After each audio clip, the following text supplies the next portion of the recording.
Ya, Assalamualaikum warahmatullahi wabarakatuh dan selamat sejahtera. Alhamdulillah kita berjumpa lagi sekali untuk kelas yang ke-9. Okay, lesson yang ke-9. Kita mulakanlah kelas kita pada petang ini dengan bacaan Ummul Kitab Al-Fatihah. A'udzubillahi minasyaitonirrajim. Bismillahirrahmanirrahim.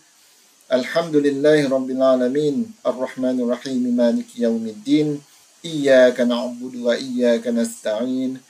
اهدنا الصراط المستقيم صراط الذين أنعمت عليهم غير المغضوب عليهم ولا الضالين آمين. بسم الله الرحمن الرحيم. اللهم افتح علينا حكمتك وانشر علينا من خزائن رحمتك يا أرحم الراحمين. رب اشرح لي صدري ويسر لي أمري واحلل عقدة من لساني يفقهوا قولي. بسم الله الذي لا يضر مع اسمه شيء في الأرض ولا في السماء وهو السميع العليم. بسم الله الذي لا يضر مع اسمه شيء في الأرض ولا في السماء وهو السميع العليم. بسم الله الذي لا يضر مع اسمه شيء في الأرض ولا في السماء وهو السميع العليم. أعوذ بكلمات الله التامات من شر ما خلق. أعوذ بكلمات الله التامات من شر ما خلق.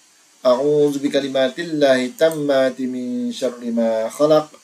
وصلى الله على سيدنا محمد وعلى آله وصحبه وسلم والحمد لله رب العالمين.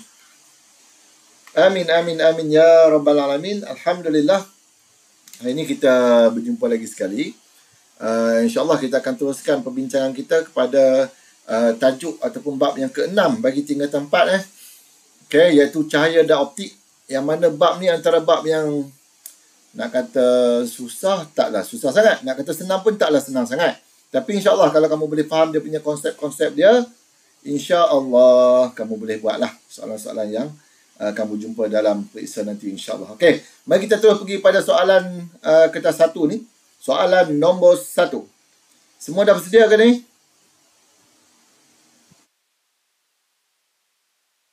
Alright. Okey, soalan nombor 1.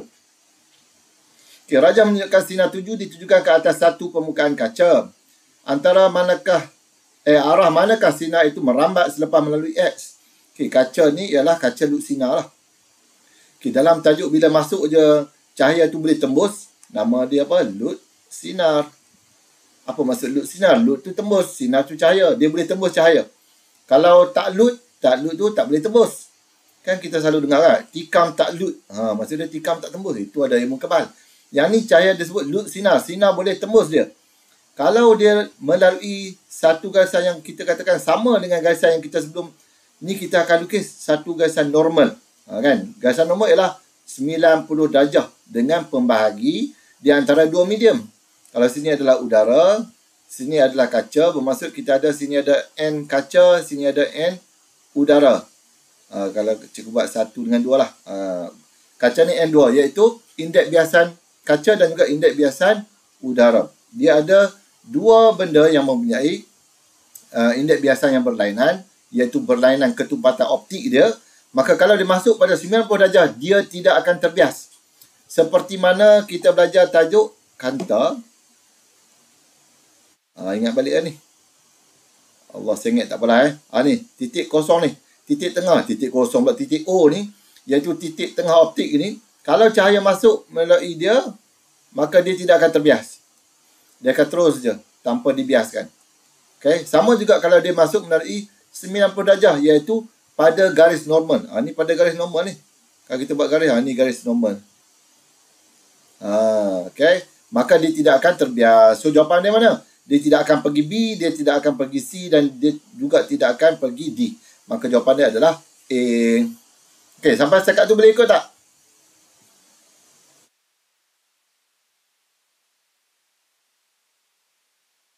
Alright, jadi kalau nampak macam ni, dia akan terus masuk straight je lah. Dia tidak akan. Sama juga macam kita guna ni. Kalau kita gunakan semi-circular glass block ni, kenapa kita guna yang semi-circular? Sebab kenapa? Ada yang baru masuk kan? Oh, Rafiq. Okay, selamat datang pada Rafiq. Okay, jadi kita sambung balik. Okey, kalau kita gunakan kelas blok yang macam ni kan. Katakan sinilah garis normal. Maka cahaya tu datang daripada luar ni. Kenapa kita guna yang semi-circular? Sebab kat sini ni dia sebenarnya adalah ni garisan ni lah 90 darjah. Sebab tu cahaya tu kita boleh tembak dia terus masuk. Ini kita panggil dia macam bertangent lah. Tangent dengan semi bulatan ni. Maka dia akan terus masuk tanpa dibiaskan. Kalau kita guna gelas yang 4 segi macam ni, bila kita halakan cahaya bersudut macam ni, maka dia akan dibiaskan. Tengoklah kalau yang ni, kalau ini N1, ini N2. Kalau N2 lebih besar daripada N1, maka dia akan terbias mendekati normal. Ini kamu dah belajar lah. Kan? Ini theta ataupun theta 1 dan ini theta 2.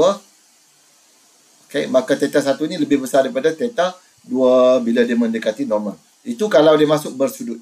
Tapi kalau straight untuk yang 4 segi ni ataupun prisma kaca yang bentuk 4 segi ni, dia kalau straight macam ni, dia akan terus masuk tanpa dibiaskan. Tapi kalau semi-circular ni, masuk dia memang tak akan dibias sebab di sini ni adalah 90 darjah. Okey, sama konsep dia. Soalan nombor 2 yang seterusnya. Di manakah satu objek harus diletak di depan satu kanta cembung supaya imej sama besar dengan objek? Bermaksud dia sama saiz. Jarak fokus kanta cembung ialah F. Kanta cembung. Yang ni kena hafal. Cara nak hafal yang kita dah buat sebelum ini, iaitu read, ris, rim, boom, boom. Okey. Kita ada F dan kita ada 2F. F ni apa? Titik fokus. Ini adalah 2F. 2 kali titik fokus. Dan jarak daripada sini ke sini adalah F kecil. F kecil tu apa tu? Iaitu panjang fokus. Yang F besar ni titik fokus. Yang F kecil ni panjang fokus. Beza Yang O ni adalah pusat optik. Okay, sekarang ni kenapa dia ada dua belah, kiri dan kanan? Kerana cahaya boleh datang. Kalau dia datang daripada kiri sampai sini, dia akan terbias masuk kepada titik tengah ataupun satu titik tu yang mana dia difokuskan pada titik tu. Yang itu kita namakan titik fokus. Sebab dia terbias. Okay, mendekati normal dan terus terbias jatuh di atas titik di garisan principal ini, principal axis. Ataupun garisan garisan apa nama dia? Subhanallah. Principal axis lah. Garisan paksi utama, paksi utama. Kalau sekiranya cahaya itu datang dari sebelah sini pula, sebelah kanan, dia datang sini, dia akan terbias masuk ke situ, pergi sini, pergi sana. Nampak tak? That's why dia ada kiri dan kanan. Sebab cahaya untuk kanta ni dia boleh tembus dari kiri dan kanan. Okay, cikgu padam dulu supaya lebih tak serabut sangat benda ni. Kejap Untuk kita nak hafal dia punya ni. Kejap ada orang nak masuk. Okay, selamat datang kepada Farhana. Boleh kita teruskan? Boleh Okay. Jadi untuk ciri imej kita dah hafal dah. Siapa yang belum tahu lagi? Apa itu read, ris, rim, boom, boom?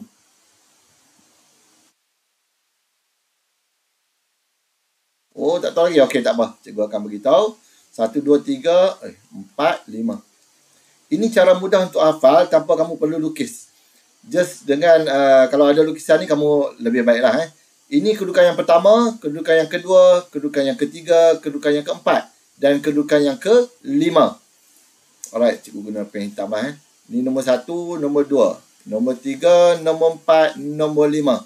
Semua kedudukan ini, dia ada nama dia lah. Kedudukan yang pertama itu, iaitu U. U ialah jarak objek. Jarak objek lebih besar daripada 2F.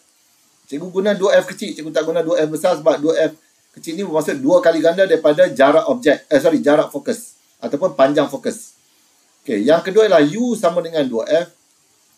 Ni U besar daripada F tapi kurang daripada 2F. Kedudukan yang ketiga. Kedudukan yang empat ialah U sama dengan F. Dan kedudukan kelima U kurang daripada F. Okay. So kelima-lima keadaan ni kita boleh hafal dengan menyebut ini dia. Nama dia adalah read, ris, rim, boom, boom. Okay, siapa yang dah tahu tapi dah tak ingat, tolong ambil ingat semula. Kita ada ini. Bermaksud kedudukan yang pertama ni lebih besar daripada 2F. Kalau nampak je objek tu berada di sini dan juga di infinity, maka ciri imej dia adalah read. Okay, yang kedua, pada kedudukan 2F. Ni, yang kedua ni. Kedudukan 2F kan. U sama dengan .f. Objek ni berada pada titik .f ni. Maka hasil dia adalah RIS. Yang ketiga, RIM. Yang keempat, VOOM. Yang kelima pun VOOM. Cuma VOOM yang keempat berada di infinity. Kalau kita nampak gambar tu ataupun image tu, dia akan blur. Alright. Apa RIS, RIM, VOOM, VOOM ni? Ini je mudah kamu ingatkan. R adalah real. Real image. I, inverted. D, diminished. Okay, lepas tu apa lagi? Yang ada SS. SS adalah same size. Same size. Aduh, tersilap. Campur pula bahasa Melayu, bahasa Inggeris. Okay, same size, iaitu SIZE. Lepas tu apa lagi? M, magnified. Okay, lepas tu kita ada U, upright. Okay, nanti kamu tulis bahasa Melayu dia. V, virtual. Ada lagi tak? Okay, tak ada dah. Itu je. Ini adalah image R, real, nyata. Inverted, songsang. Diminished, mengecil. Same size, sama size lah. Magnified, dibesarkan. Upright, tegak. Virtual adalah maya. Okay, itulah ciri-ciri image dia. Yang mana kamu boleh hafal.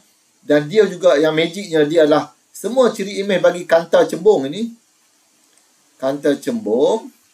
Ciri image dia sama dengan cermin cekung. Ciri image. Okay, cikgu tulis sini buat rumusan sikit. Ini ciri image. Okay, kanta cembung sama dengan cermin cekung. Kejap ada orang nak masuk. Okay, selamat datang kepada QYYM. QYYM ni apa? Kaim kot. Boleh dengar cikgu tak?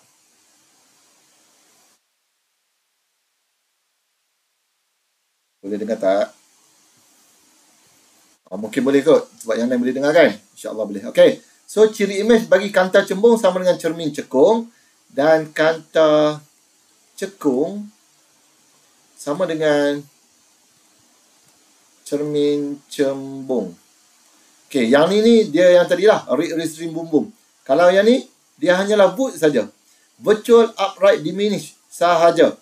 Mana duduk mana pun, dia akan keluar void, virtual, upright, diminished. Itu saja ciri dia untuk kanta cekung dan cermin cembung. Tapi kalau kanta cembung dan cermin cekung yang kita tengok sekarang ni, dia akan dapat, ni. RIS, RIM, VOOM, VOOM. Dia kena ikut kedudukan dia. Kalau kedudukan U sama dengan F, dapat VOOM, virtual, upright, magnified. Kalau kedudukan dia U kurang daripada F, dapat VOOM juga, virtual, upright, magnified. Kalau kedudukan dia infinity, dapat real, inverted, diminished. Sebab infinity tu juga berada bermaksud yang sini lah. Ke mana pun dia duduk kat mana infinity, dia akan dapat real juga. Real, inverted, diminished. Okay, sampai sekat tu boleh ikut tak?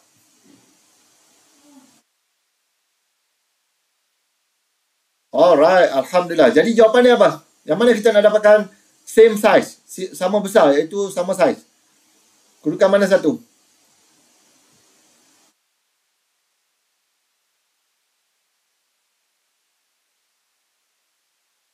Yang mana satu? 1, 2, 3, 4, 5. Yang sama size. Ya, terbaik. So, dia pada kedudukan mana? Sama dengan 2F. So, jawapan dia adalah A lah. Itu je. Kalau kamu dah hafal yang ni, tengok je, kamu lukis je yang ni. Cukup dengan lukis yang ni. RIS, RIM, VOOM, VOOM. Dah, kamu tahu dah. Kalau dia tanya, yang mana menghasilkan image real, inverted, magnified. Ataupun dia kata, nyata, songsang dan dibesarkan. Maka kamu dah tahu. Dia adalah kedudukan yang ketiga, iaitu di antara. Di antara F dengan 2F. Ni. Yang ni kamu akan dapat RIM. Okay, yang sini dapat apa? Kurang daripada 2F. Kurang daripada 2F, kita boleh dapat 3 kedudukan. Kita boleh, kurang daripada F ni maksudnya ke belakang ni lah. So, kita boleh dapat RIM, kita boleh dapat VOOM dekat infinity ataupun dapat VOOM saja. Ini kurang daripada 2F. Kalau lebih daripada 2F, ini kita akan dapat read. Sama dengan 2F, ini kita akan dapat RIS. Yang ni yang kita nak A kan. Kurang daripada 2F ni, mungkin kita boleh dapat RIM, ataupun VOOM, infinity dan juga VOOM satu lagi tu. Alright. Jadi pastikan walaupun satu soalan yang simple ni, kita dapat buat kesimpulan bagi satu maklumat yang sangat banyak tau. Kalau tidak sepatutnya, Nak dapatkan Rizrim Boom Boom ni, kamu kena lukis satu persatu. Kedudukan lebih besar pada 2F, pada 2F, di antara 2F dengan F, pada F dan kurang daripada F. Kamu kena lukis satu persatu untuk Raja Sinar. Yang tu kamu boleh tengok yang lain lah. Cikgu ada buat video berkenaan dengan Rizrim Boom Boom ni. Mungkin cikgu boleh letakkan dekat description ataupun cikgu letakkan link dia dekat video ni nanti, insyaAllah. Okey, seterusnya. Soalan nombor 3. Suatu teleskop astronomi dengan 100 cm dalam pelarasan normal, iaitu L dia, ditunjukkan di bawah. Ni tengok kat sini ada mata kita. Ni mata kita. Bermaksud yang ni ialah apa? Kanta mata lah. Kanta mata dia ada panjang panjang fokus bagi kanta mata, kita akan tulis FE. Kat sini dia ada kanta objek. Kanta objek kita akan tulis panjang fokus dia adalah FO. Okey Diberi panjang fokus kanta mata. Kanta mata FE kita ialah 40 cm. Hitungkan pembesaran teleskop itu. Pembesaran dia nak M. Okey, kena hafal formula dia. Kamu dah buat macam biasa. Saya tak rela gagal ujian. Yang pertama kita senaraikan. FO dia berapa? Tak tahu. L dia 100. FE dia 40. Okey, dan juga dia nak M. Tak tahu. Okey, sekarang ni apa yang kita boleh dapat daripada L ini, dia ada formula dia. Untuk teleskop, kena buat catatan. Teleskop L dia sama dengan FO campur FE. Ini untuk teleskop. Berbeza dengan mikroskop. Nanti kamu kena tengok kemudian lah. Mikroskop, dia punya pelarasan normal dia dah L lebih besar daripada FO campur FE. Kalau buku bahasa Melayu dia akan tulis FM. F mata ni, ni F ataupun focal length for eye, eyepiece ataupun kanta mata kan, FE lah. Kalau bahasa Melayu dia akan tulis FM. Alright. So L sama dengan yang ni, L lebih besar. Nampak simbol dia beza kat sini. Ni, simbol dia beza kat sini. Jadi kalau teleskop L sama dengan FO campur FE, kalau kita masukkan dengan nilai yang kita ada tadi, 100 sama dengan FO kita nak cari, FO campurkan dengan 40, maka kita punya FO kita adalah 100 tolak 40, 60 cm. Okey, dah dapat FO kita adalah 60 cm. Jadi formula bagi M pula apa? M ni sebenarnya FOFA. FOFA tu apa? FO bahagi dengan FE. Maka kita akan dapatlah berapa faktor pembesaran dia, iaitu 60 bahagilah dengan 40. Yang ni cm, yang ni cm, mati-mati. Sebab tu M tidak ada unit. Maka kita akan dapat, tekan kalkulator. Cepat tekan. 3/2, 1/5 kan? Betul ya? Maka kita akan dapat 1/5. So jawapan dia adalah cicak men. Okey, boleh tak boleh? Okey, cantik. Lagi satu, kalau nak cerita pasal teleskop dengan mikroskop ni panjang lah Cuma kamu mudah dia macam ni. Kalau kamu nampak dekat mata ni, dia punya ni kecil je tau. Sebab tu dia punya kanta mata macam ni je, kecil. Macam ni. Kita susun dia macam ni. Yang ni besar kan? Maka yang ni dia besar. Macam tu kanta dia. Sengit pula dah. Biarlah. Okey. Jadi kalau kita tengok dari segi kegemukan dia, cikgu selalu guna kegemukan. Kalau lagi gemuk dia, bermaksud dia punya kuasa dia tinggi. Dia tebal kan? Bila tebal, tengoklah spek mata. Kalau spek mata tebal, kuasa tinggi je tu. Okay, kejap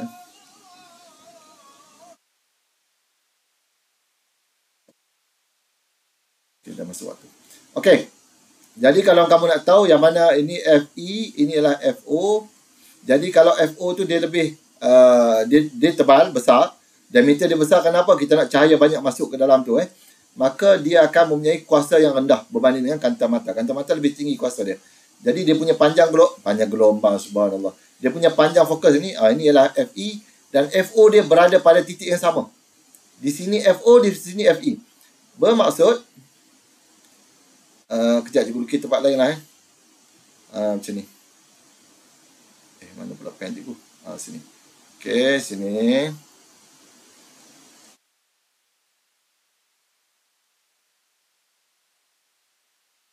Alright.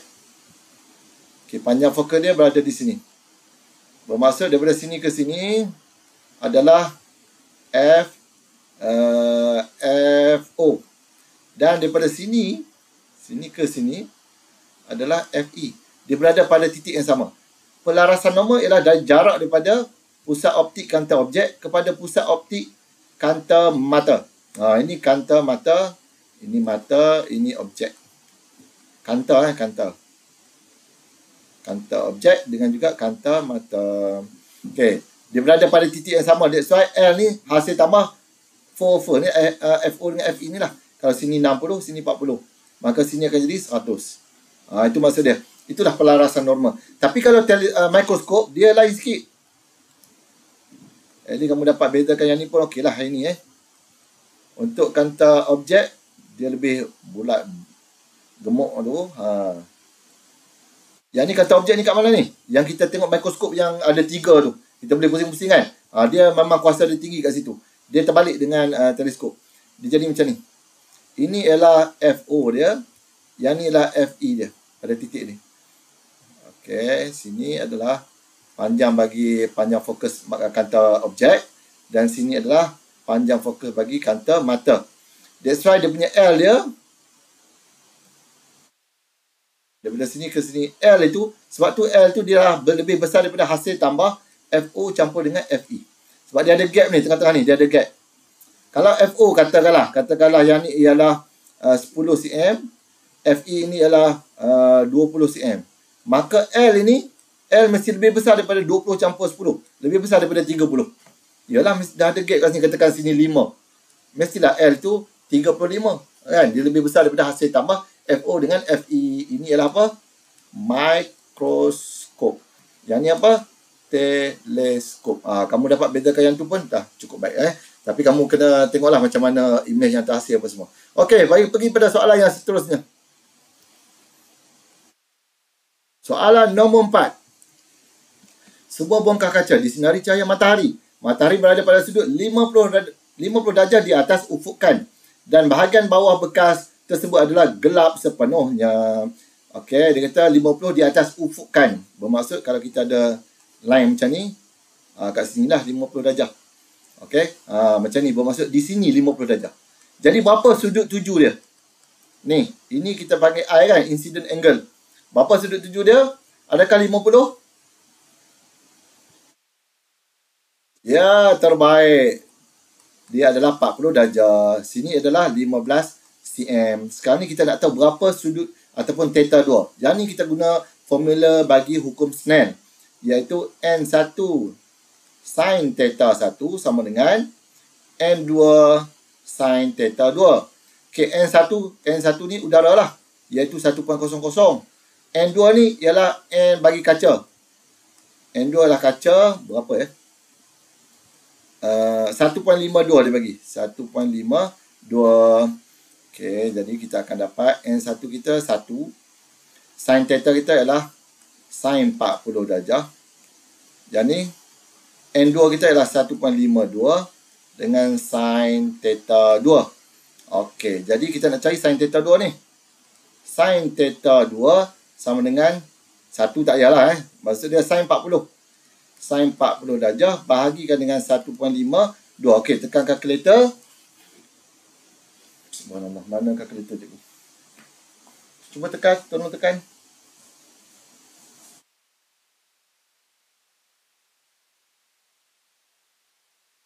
.423. Okey, so ini sin theta. Kalau nak dapatkan theta 2, sin inverse sin inverse 0.423 ini berapa dapat sudut dia? Sudut bias dia berapa?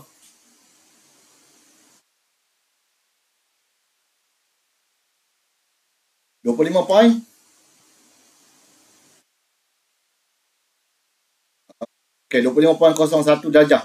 Okay, ini ialah sudut ni. 25.01 darjah. Sekarang ni dia tanya yang ni, berapakah jarak X ni? Jadi, sekarang ni kita dah ada sudut dan juga kita ada bahagian tepi. Yang ni kita kena guna trigonometri. Iaitu kita akan pakai apa? Kita akan pakai tangent lah. Okey, tangent theta sama dengan sentang per dengan sebelahan. Kan kamu belajar kan? Socah tua tu kan? Okey, sentang dia adalah X. Sebelahan dia adalah 15. Jadi kalau kita nak cari X sama dengan tangent theta 2 kita tadi lah. Tangent 25 25.01 darjah tadi kita darabkan dengan 15. Okey, cuba tekan tangent 25.01 ni berapa nilai dia dan juga kamu darabkan dengan 15. Berapa dapat X? 6.99. Lebih kurang berapa? 7.0 lah. Jadi jawapan dia adalah boy. Okey, boleh dapat tak?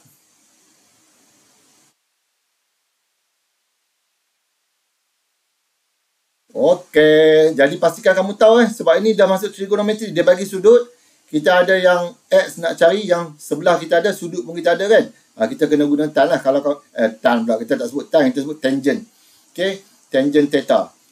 Kan kita ada sin, cos, theta, tangent kan. So kita pakai tangent lah. Alright, soalan seterusnya. Soalan nombor 5. Fenomena manakah yang terlibat dengan pantulan dalam penuh? Pantulan dalam penuh. Pemantul dalam lampu hadapan kereta. Ni hanyalah pantulan biasa. Direct terus dia pantul. Ini pantulan biasa. Cermin pandang belakang pun sama juga pantulan biasa. Pemantul mata jalan. Mata kucing.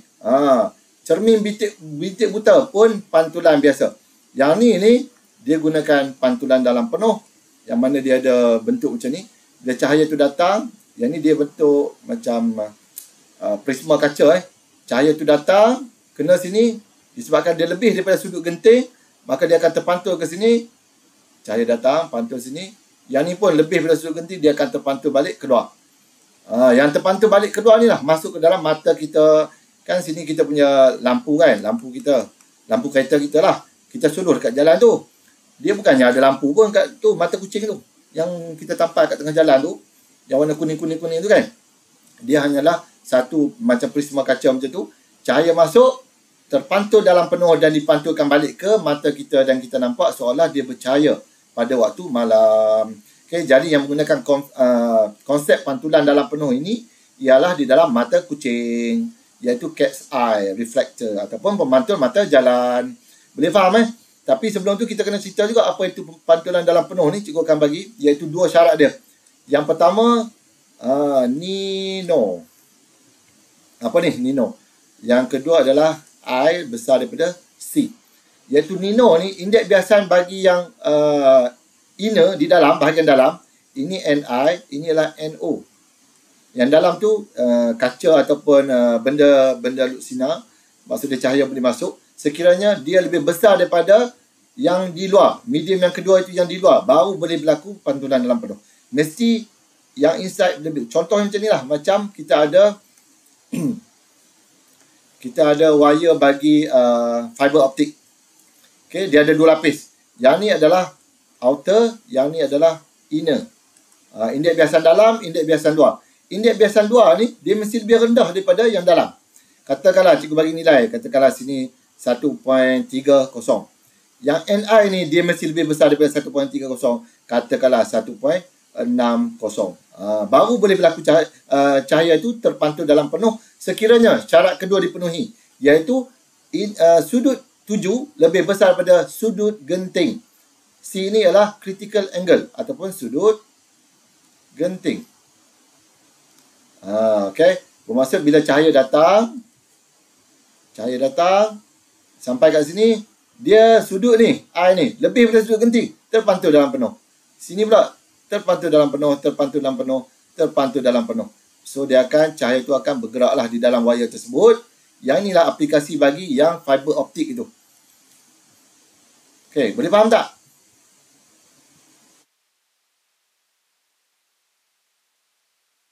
Ada yang tak tahu ke sudut genting itu apa?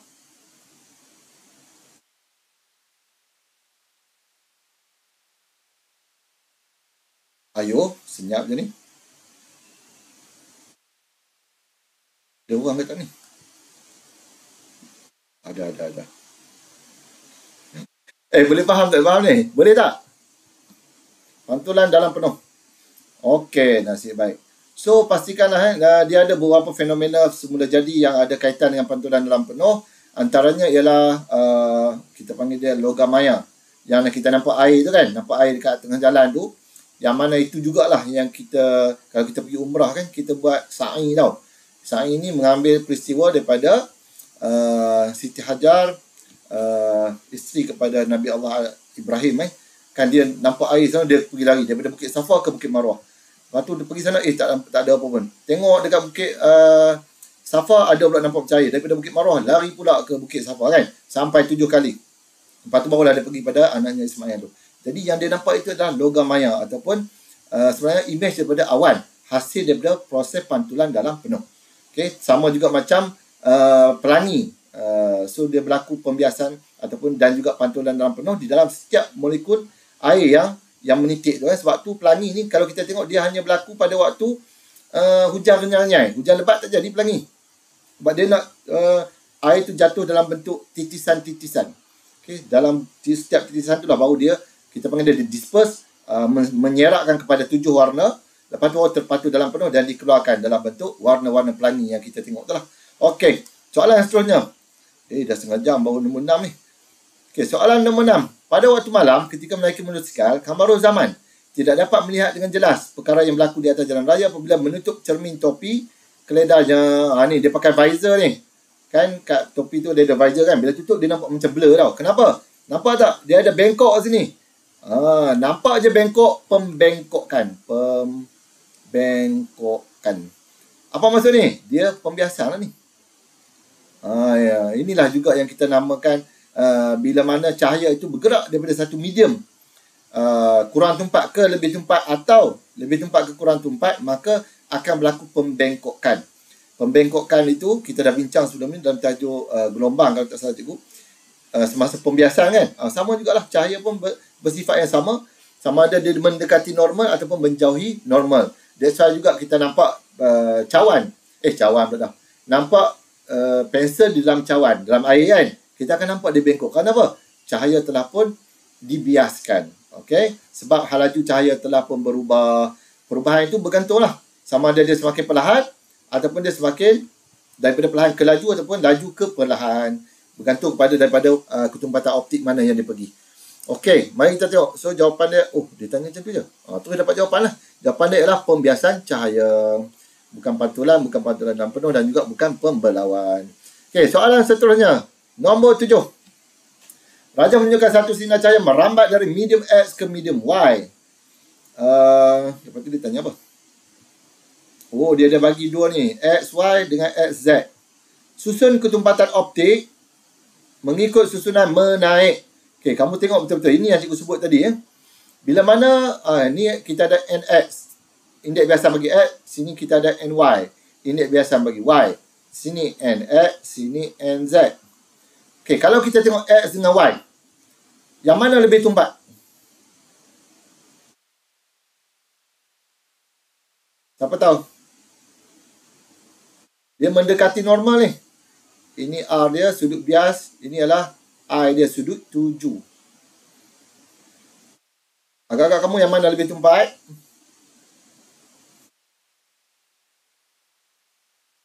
X ke Y?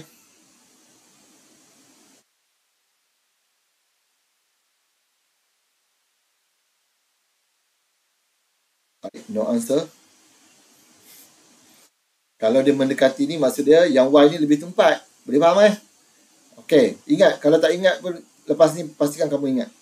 Bila dia mendekati normal, yang pertama yang berlaku ialah halaju cahaya dia berkurang. Halaju cahaya berkurang.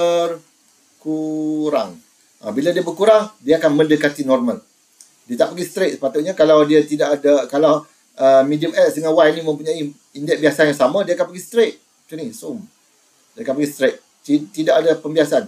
Tapi bila mana dia terbias mendekati normal, bermaksud dia sebenarnya adalah lebih rendah dia punya, lebih tinggi, lebih tumpat lagi dia punya ketumpatan optik dia berbanding dengan yang X ni. Y ni lebih besar daripada X.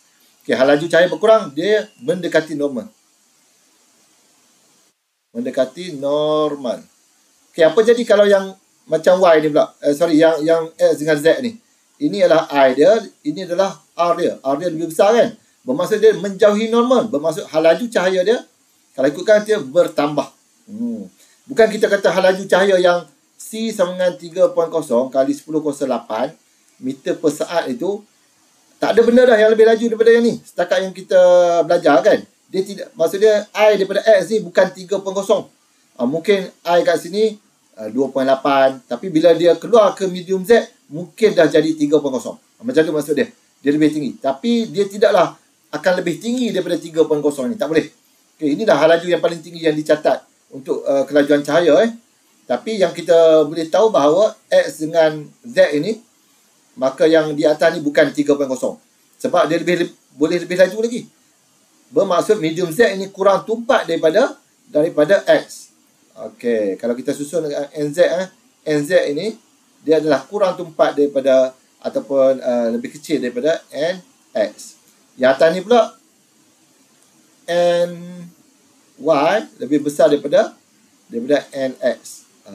Itu macam. Jadi yang ni kalau kita tengok dari segi hal laju cahaya bertambah. Bermaksud apa? Hal laju dia bertambah, sebab dia menjauhi normal. Okey.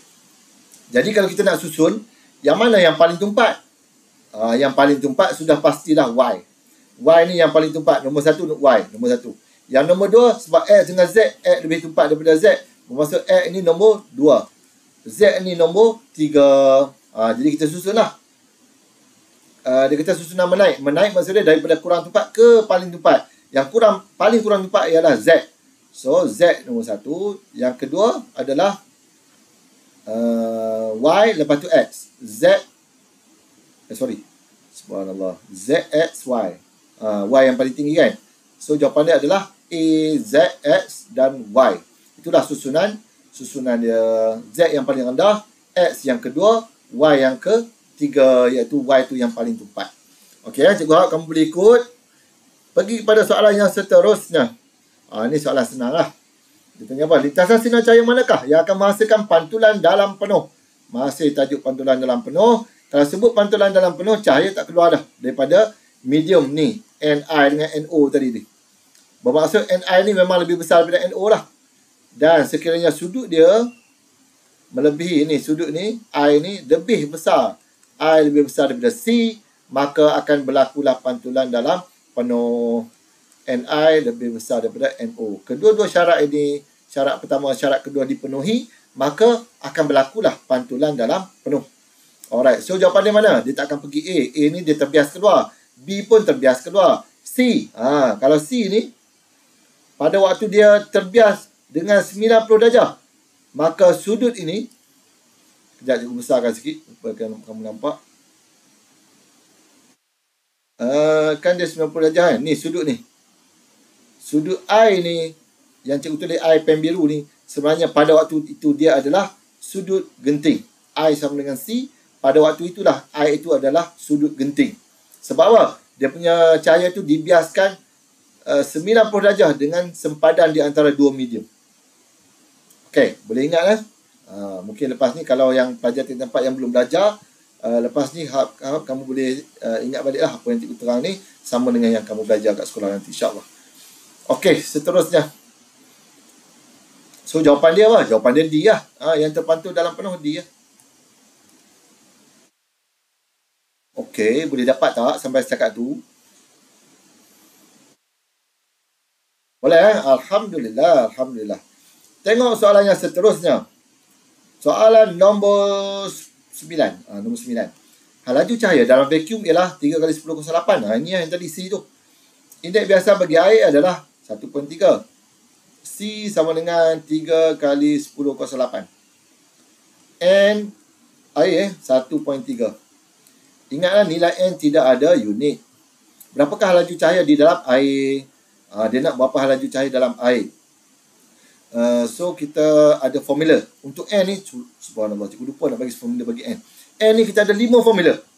Yang pertama kita ada N sama dengan, dia 4 formula. Satu lagi ialah syarat bagi N itu. N sama dengan 1 per sin C. Ini untuk formula kalau kita nak cari sudut genting. Kita ada indeks biasa, kita boleh cari C ni, iaitu sudut genting. Kita juga ada N sama dengan sin I perkan dengan sin R. Yang ni formula ni sebenarnya datang daripada ini. Yang hukum Snell iaitu N1 sin theta 1. Theta 1 ni ialah I sebenarnya. Sama dengan N2 sin theta 2. Okey. Yang ni biasanya disebabkan N tu, biasanya N ni adalah udara 1.0. Dia keluarkan formula sin I over sin R. Tapi kalau kamu guna sin I over sin R ni, berhati-hati sebab pastikan I ni berada di kawasan kurang tumpat. Mesti berada di kawasan kurang tumpat. Okey, R itu lebih tumpat. Sebab N ini dia ada syarat dia. Jadi kita bagi. So, 1, 2, 3. N seterusnya ialah C per V. Ini bukan C sudut genting. Yang ni C hal laju cahaya. Bahagi dengan hal laju di dalam medium. Ini yang kita nak pakai ni. Ini yang kita nak pakai. Formula ni. Dan last sekali ialah N sama dengan H per dengan H. H besar per H kecil. H besar ialah dalam sebenar. H kecil adalah dalam ketara. Ini pun untuk pembiasan. Nanti kita akan jumpa lah dalam section B nanti kita ada soalan tu. Okey, inilah 4 formula. 1, 2, 3, 4. 5 formula. Maksud dia syarat tu jadi yang ke-6 lah. 5 formula. Dan juga 1 syarat. Okey, 1, 2, 3, 4, 5. Okey, apa syarat dia? Syarat yang kritikal dia lah N mesti besar atau sama dengan 1.00. Ini syarat dia. Kalau kamu buat calculation semua daripada semua formula yang ke-5 ni, N dia 0 point something. Salah tu. Maksudnya kamu tersalah. Mungkin terbalik. Kamu C per V, kamu buat V per C. Terbalik lah. Kamu akan dapat 0 point something. Dia mesti 1.0 dan ke atas. Sebab 1.0 ni ialah nilai indeks biasa bagi vacuum dan juga udara. Okay. Udara dia 1.000 ada nilai belakang tu. Tapi kita anggap dia 1.00 lah. Sama seperti mana dia bergerak dalam hal laju cahaya. Hal laju cahaya bergerak di dalam vacuum 1.00. Jadi formula yang kita nak pakai ialah yang keempat ini, iaitu N sama dengan C per V. Maka kita nak cari V ni. V sama dengan C per dengan N, iaitu C kita 3.0 kali 10 kuasa 8 perkan dengan N kita ialah 1.3. Okay, cuba tekan kalkulator, berapa kamu dapat?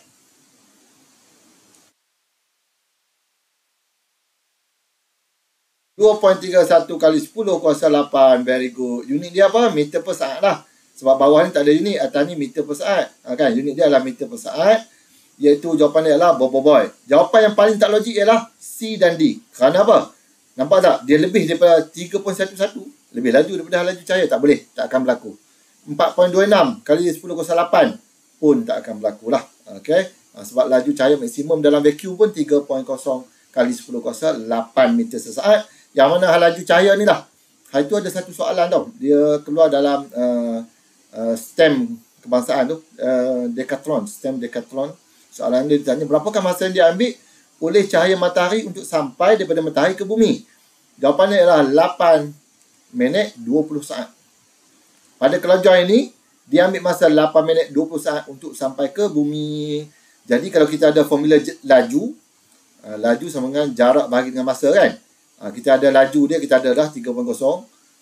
Masa pun kita ada. D per S pula ada. D per T lah. Subhanallah. Distance per time. Kan? Jadi kita boleh dapatlah distance ataupun jarak daripada matahari ke bumi. Iaitu V ni darabkan dengan masa. Tapi masa tukar semua dalam saat lah. Okay? 8 minit tu tukar dalam saat. Campur dengan 20 saat ni. Maka kita akan dapat berapa jarak bumi ke matahari. Sebab kita tahu berapa masa dia ambil dengan kelajuan dia untuk sampai ke matahari. Okay, so jawapan dia adalah tadi B lah. Very good. Nombor 10.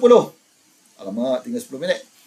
Raja di bawah menyediakan satu objek diletakkan di hadapan sebuah kaunter cembung. Yang ni kita dah tengok tadi. So, dekat sini. Cepat-cepat bagi apa ciri dia. Kedudukan yang ke berapa tu? Ingat balik yang tadi. 1, 2, 3, 4, 5. Kedudukan berapa tu?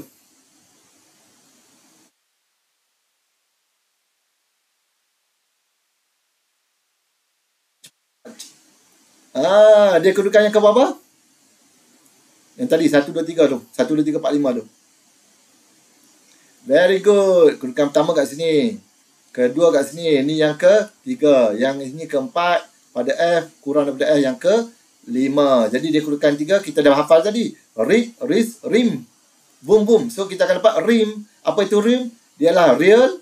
Lepas tu dia adalah, kalau upright ni salah lah sebab dia inverted. Kan? Dia bukan upright. So, rim. Real inverted magnified. Dibesarkan. So, jawapan virtual pun bukan. Sebab macam ni. Cikgu lupa nak sebut tadi. Real, lawan dia adalah virtual. Dia kalau real, tak mungkin virtual. Atau kalau dia virtual, tak mungkin real. Sebab dia salah satu. Lepas tu inverted, lawan dia adalah upright. Kan? Upright lawan betul lah. Songsang dengan tegak. Ataupun satu lagi adalah diminish. Diminish lawan dia adalah magnified. Cuma yang ni dia ada satu lagi. Sebab dia ada kat tengah-tengah ni, iaitu same size. Kan dia ada 3 kan untuk size objek. Sama ada dia dikecilkan atau dibesarkan ataupun sama size. Ini kalau dia real tak boleh virtual, kalau dia inverted tak boleh upright. Salah satu saja. Okey ya. So jawapan kita ialah 2 dan 3. 2 dan 3. Cicak man. Okey, boleh tak sampai situ? Boleh. Okey, very good. So kita akan sambung kepada kertas 2 pula, section A. Mari kita tengok soalan ini macam mana kamu nak jawab untuk section A bagi kertas 2 ini, soalan subjektif. Apakah fenomena yang terlibat? Nampak tak sengit pen dia? Bukan sengit lah. Bengkok kan? Bengkok ni tak lain dan tak bukan. Nama dia adalah pembiasan cahaya. Okey, 1 markah. Senang je. Bagaimanakah fenomena di atas terjadi? Dia terjadi kerana apa? Kerana berlakunya pengurangan ataupun perubahan halaju. Ataupun lebih tepat lagi adalah halaju cahaya berkurang apabila merambat dari medium kurang tumpat, yakni udara. Ada yakni ya, yakni udara ni, ke medium lebih tinggi ketumpatan optiknya. Lebih tinggi, ni ayat yang ni sikit lah. Yang lebih tinggi ketumpatan optiknya. Oh, ni jawapan penuh ni. Iaitu air. Okey. Jadi kamu tahulah reason dia kenapa dia boleh terpesong macam tu Yang ni dia mendekati normal ke menjauhi normal ni?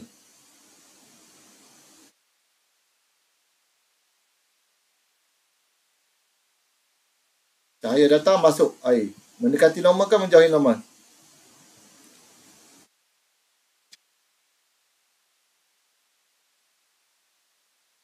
Halo?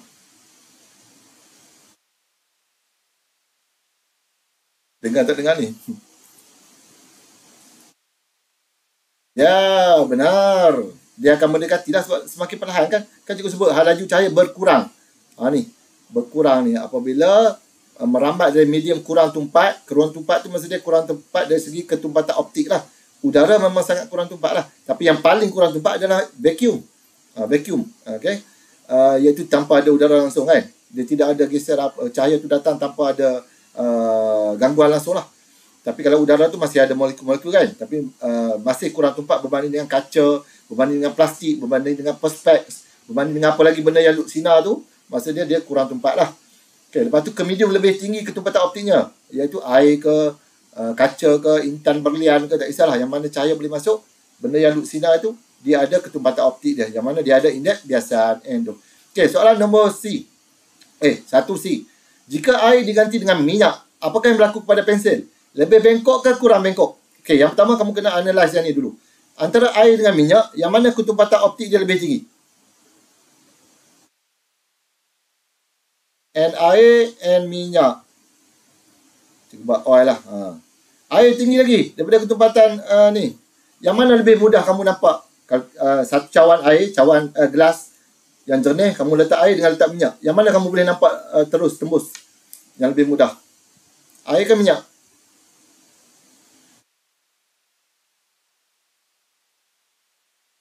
Kita letak cawan, kita masukkan air dalam ni, air penuh.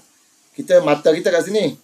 Kita tengok objek-objek kat sini. Masih boleh nampak kan? Putih-putih sama-sama macam tu lah. Tapi kalau letak minyak, kan, minyak masak apa semua kan. Agak-agak yang mana lebih mudah kita nampak terus ke sana tu? Air lebih, bermaksud air tu kejernihan itu kita anggap bahawa dia mempunyai ketumpatan optik yang lebih rendah berbanding daripada minyak. Okey, dari segi ini ketumpatan indeks biasan air adalah lebih rendah ataupun kurang daripada ketumpatan ataupun indeks biasan minyak. So kalau dalam kes ni dia lebih bengkok ke kurang bengkok? Sebab dia akan terpesong lebih jauh lagi. Dia punya pesongan itu, pembengkokan itu akan lebih besar lah. Alamak, dah bagi jawapan pula. Betul lah. So jawapan dia apa? Lebih bengkok ke kurang bengkok?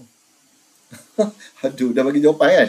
Dia lebih bengkok lagi lah. Sebab apa? Ketumpatan optik dia ataupun indeks biasa dia lebih tinggi.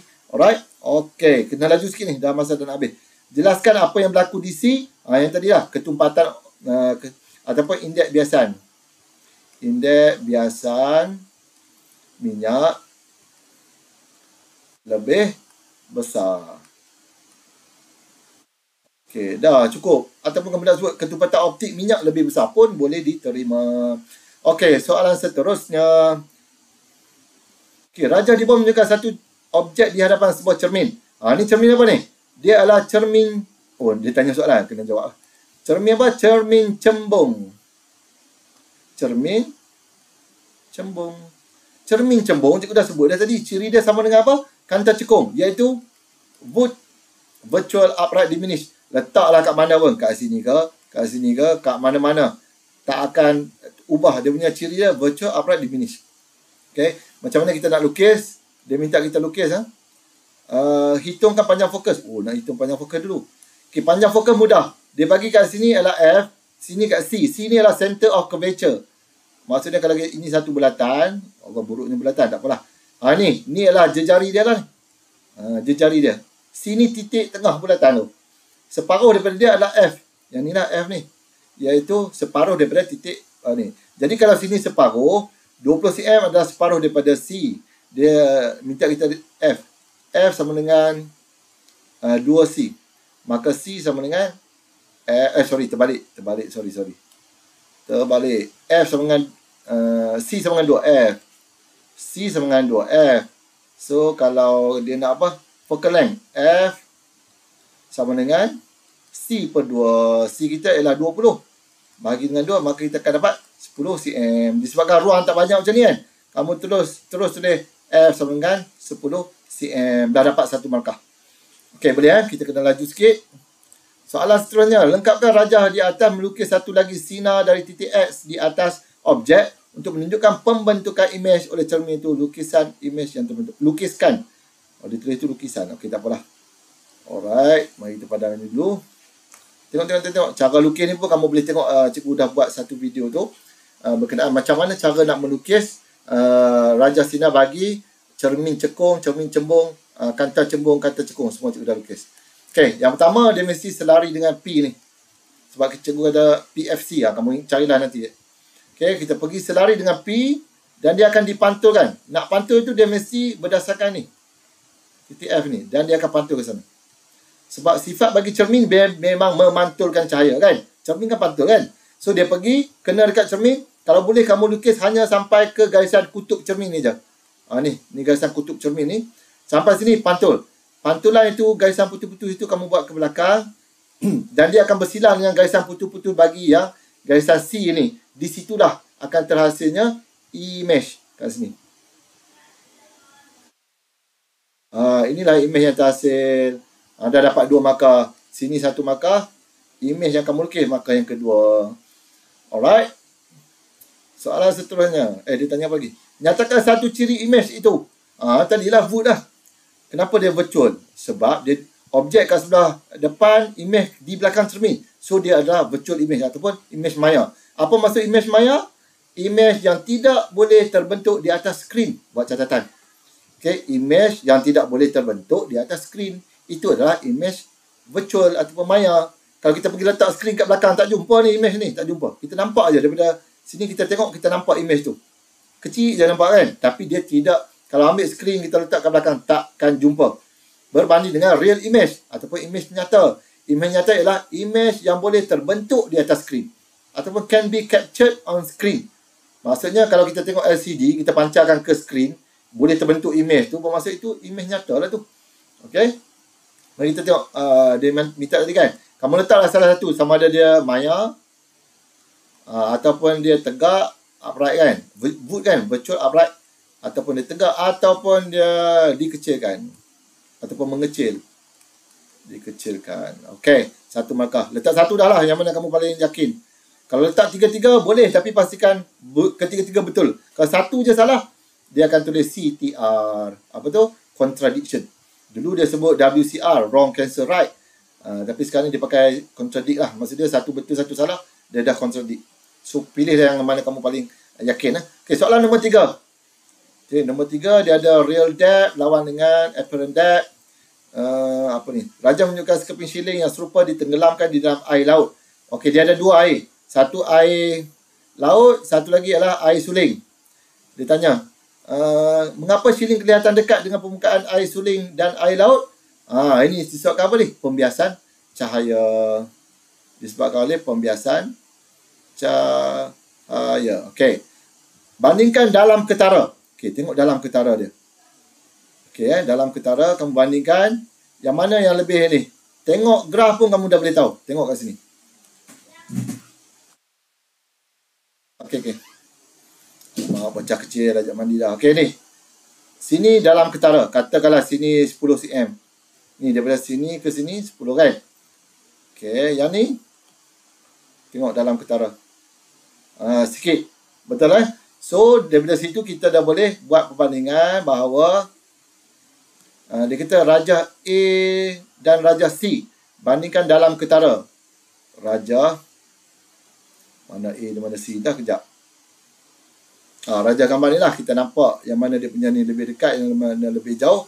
A lebih besar daripada C. Raja A lebih besar daripada Raja C. Okey, yang ni tak ada masalah, kamu tulis macam ni. Okey, Raja A lebih besar daripada Raja C. Bandingkan ketumpatan air suling dan air laut. Tengok ketumpatan kamu tahu dah. Tapi di sini dia ada bagi tak nilai? Tak ada kan? Air laut memang akan lebih tumpat lah. Okay, so sama ada kamu guna raja ataupun kamu boleh terus tulis air suling dan air laut. Air suling dari segi ketumpatan kurang daripada air laut. Nak cantik lagi tulislah ketumpatan. Ketumpatan air suling kurang daripada air laut. Nyatakan hubungan antara ketumpatan air dan juga dalam ketara. Jadi kalau kita tengok ni, simbol dia ni dah berubah. Kita bandingkan benda yang kejap. Sama tak yang atas ni air laut ke air suling? Air laut, yang atas adalah air suling. Oh, maksud dia betul-betul. Dia dah nampak tak simbol dia tak sama kan? Bila tak sama dia adalah semakin bertambah semakin berkurang macam tu. So kita gunakan semakin bertambah ketumpatan air, maka semakin, sebabkan dia tanda tak sama kan, maka dia semakin berkurang dalam ketara. Ya.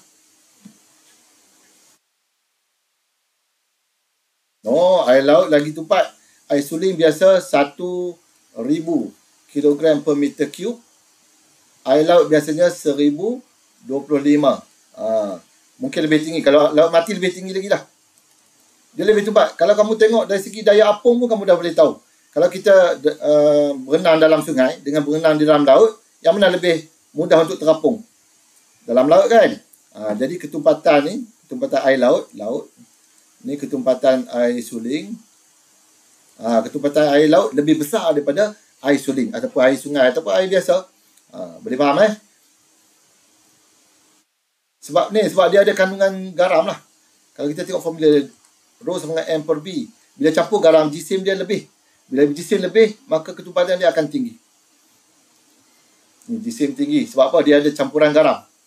Maka ketumpatan dia akan tinggi lah. Sebab tu kalau kita ada satu cawan air dengan satu cawan air yang lain, kita tambahkan garam, maka ketumpatan air garam itu akan lebih tinggi. Disebabkan oleh jisim dia dalam pun bertambah.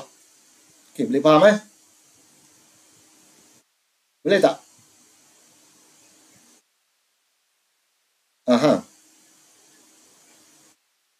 Ya, betul. Terapung disebabkan ketumpatan dia tinggi lah.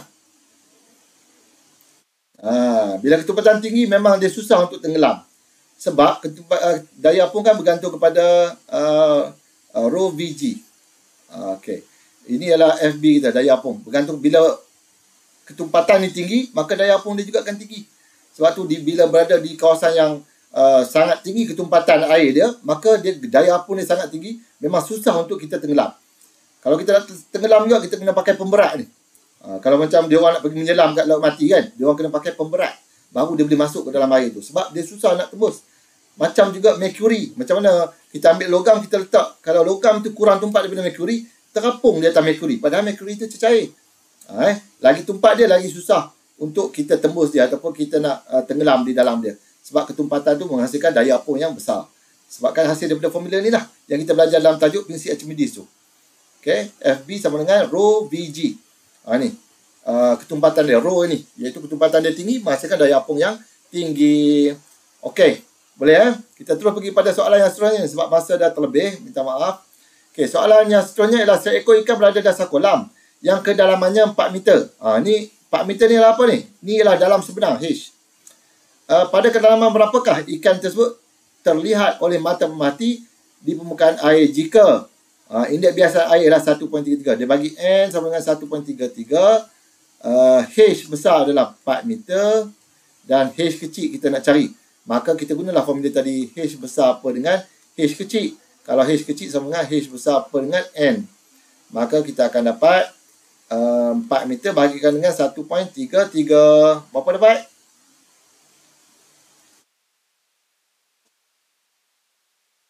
Berapa? 3.0 meter. Alright, very good. Itu satu. 3.0 meter inilah kedalaman ketara. Kalau nak lukis, kita akan buat macam ni. Dia akan straight macam ni. Dan di sinilah ikan itu berada. Ni ikan siakap. Siakap mahal ni. Ni kat sini. Sebab apa? Mata kita, kalau kita ada kat sini, mata kita melihat ikan tersebut, mata kita melihat cahaya bergerak lurus. That's why kita akan ada kat sini. Jadi lagi satu, kalau kamu lukis ikan ataupun image dia, mesti berada dalam kolom yang sama ni. Jangan lukis ikan tu berada ke depan ke, kat ni ke, tak boleh. Dia mesti kolom yang sama. Dari segi lukisan mungkin tak apa logik lah. Takkan sini ke sini 3 meter.